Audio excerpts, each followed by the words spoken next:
MP চাচা কোন জায়গা থেকে আসছে আমরা জানি না। ইনি আমাদের এখানে এসে বিভিন্ন বাড়ি থেকে পানি ভরা দিচ্ছে, মানুষের কাছে জুব্বার টাকা চাচ্ছে, মানুষকে বলতেছে যে আমি হজে যাবো, একটা দিতে চাইলে আরেকটা দাবি করতেছে, বাড়ির বোর কাছ থেকে আরেকটা দাবি করতেছে, এরকম বিভিন্ন দাবি করে টাকা হাতিয়ে নিচ্ছে।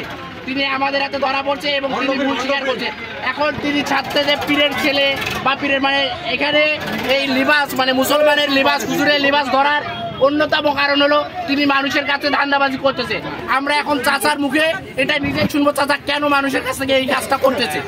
আপনি যে মানুষের কাছ থেকে টাকাটা নিচ্ছেন, যে অন্যায়ভাবে মানুষকে এটা বোঝাচ্ছেন ওটা বোঝাচ্ছেন, এটা কি আপনি ঠিক করতেছেন? আমি অন্যায় করেছি।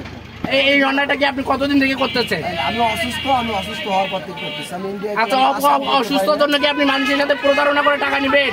এটা আমার ভুল হয়েছে। যে আপনার কাছে আপনি পানি পড়া দিলেন, আপনাকে একটা জুব্বার 100 টাকা দিল, আপনি একটা জুব্বার টাকা চাইলেন, একটা দিতে চাইলো, আপনি আরেকটা দাবি করলেন, এটাকে আপনি ঠিক করছেন? আমার অন্যায় হয়েছে। এই অন্যায় কি আপনি আর জীবনে কখনো করবেন? আপনি গোটা জাতির কাছে আপনি ক্ষমা চান যে আমি অন্যায় করছি, আমি আর জীবনে এরকম করবো না, কারো কাছে আমি প্রতারণা করবো না। আপনি ধরে বলেন। আমি ক্ষমা চাইছি সবার কাছে না, গোটা জাতির কাছে আমি ক্ষমা চাচ্ছি। আমি এই হুজুরের লিবাসে মুসলমানের বেশ ধরে কখনো কারোর সাথে প্রতারণা করবো না। আচ্ছা প্রিয় দর্শক, আপনারা এই লোককে চিনে রাখেন। আপনাদের এলাকায় কোথাও প্রতারণা